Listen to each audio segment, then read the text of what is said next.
So I'm really excited to be demonstrating this fun modern lob. This haircut is so versatile, and right now it's really trending and popular. One of the reasons I think that it's so popular is it really suits any hair type and really a lot of different lengths of hair.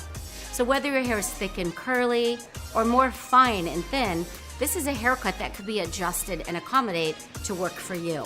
So we're gonna be walking through this haircut in 3 easy steps and talking about the variety of things that you could do to customize it for each and every client in your chair.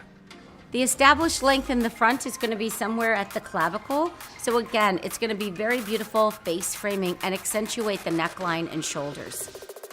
The iDetangle brush is the perfect tool for detangling and combing out the hair. With its ergonomic shape, it's scalp hugging with flexible bristles, so it ensures that you will always get a snag-free, no breakage comb out. This brush comes in a variety of sizes depending on the hair texture and type, thick, medium, or fine. It's also an excellent choice for brushing out dry hair. Section the hair into 5 sections: hairline to nape, ear to ear, temple to temple in a horseshoe through the top.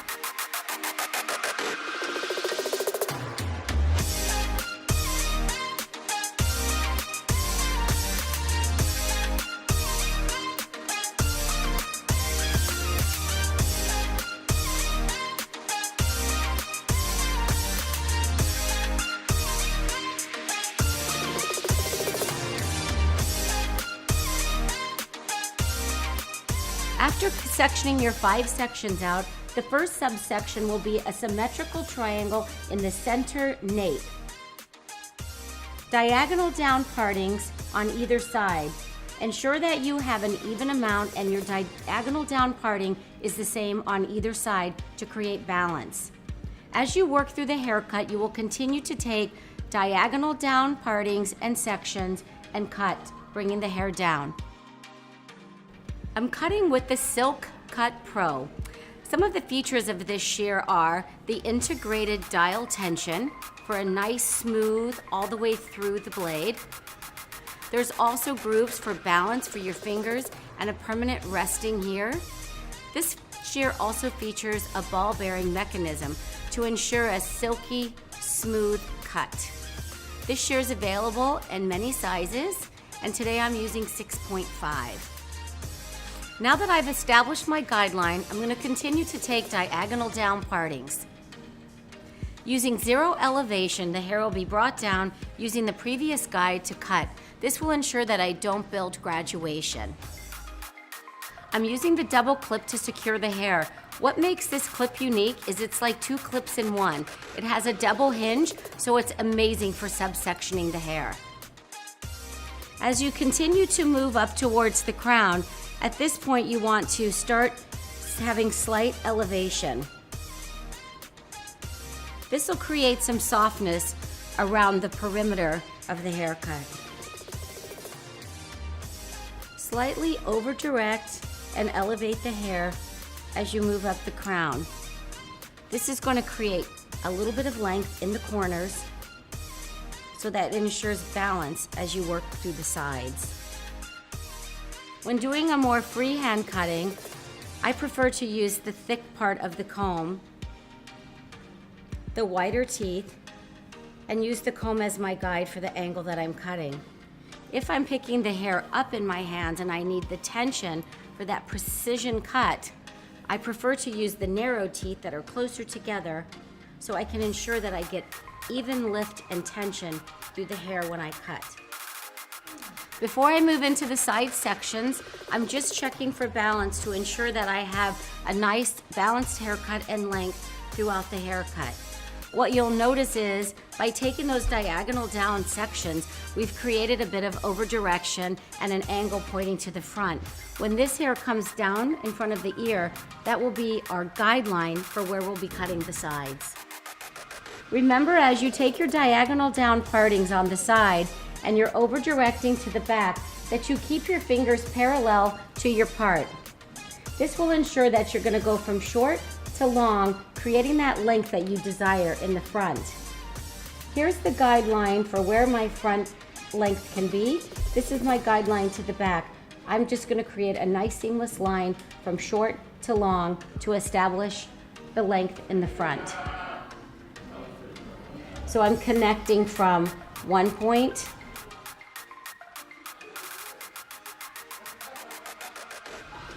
into my front guide.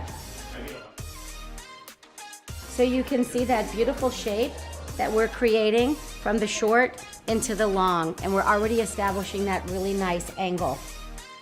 Continue on the right side and repeat the steps. Take a diagonal down parting, remove a small section of hair in the front hairline, bringing it down, cutting it evenly with the other side to ensure balance on both sides throughout the haircut.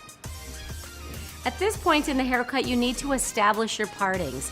In this case, I'm using a central parting because I want to give the option of wearing it left side part, right side part, or center parting. I feel like now with this trend, you see a lot of that. It really gives versatility to the haircut, and from day to day, you can actually have a different look with one haircut. Continue taking diagonal down sections through the top partings, and then repeat on the other side. Because this is a very thick head of hair, I'm going to do a little bit of elevation so that I can ensure that I'm going to get the right amount of layers. I'll look for my previous guide, and that'll tell me exactly where I want to cut the hair. Remember to stay parallel to your partings while cutting the hair. Parting, comb, fingers, and shears. Next, I'm going to be removing some of the bulk. I like to use the texture cut shear for this, wet and dry. So basically, I'll remove some of the unwanted bulk now and then go back when the hair is dry and detail and remove wherever the hair might be heavy. The texture cut comes in 3 different varieties: 9 teeth, 15 teeth, and 21 teeth. Really, these shears are designed identical. The only difference that separates them is the teeth. Here you're removing greater amounts of hair with one cut. This is more for your medium texture cutting. And then here, you're removing the same amount of hair, but it's in much finer pieces. Remember when you're going in with your texture cut shears to go in on a vertical or a vertical diagonal line, as that's the way the haircut was established. If you do a horizontal line, you're going to create weight, and what we're doing is trying to remove weight and bulk. This will ensure a seamless, soft, lighter effect to the hair.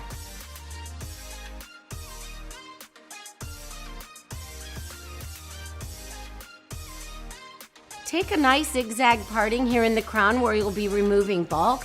This will ensure to create an even more erratic effect.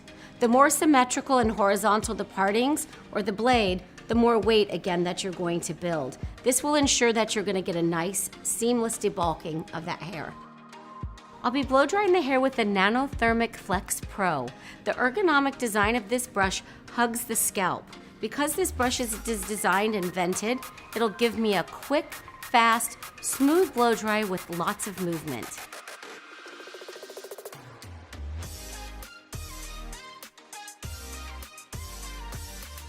I'll be drying the hair with the Olivia Garden Ceramic Ion Blow Dryer. One of the key features about this blow dry that I love personally is how lightweight this blow dryer is. It's amazing to have a lightweight dryer after all day of blow drying. Another feature is the cool button, 3 temperatures, and 2 airflows. The unique shape of the Nanothermic Flex Pro ensures smoothness, body, and movement. Look at the incredible shine, smoothness, and movement that we created with the Nanothermic Flex Pro. Now that we've created this beautiful, smooth, shiny finish with movement, we're going back in with the Pro Thermal Anti-Static Brush. This brush is very lightweight, has a very comfortable grip handle. The barrel will heat up with the blow dryer and enable me to create a beautiful wave on this already dry hair.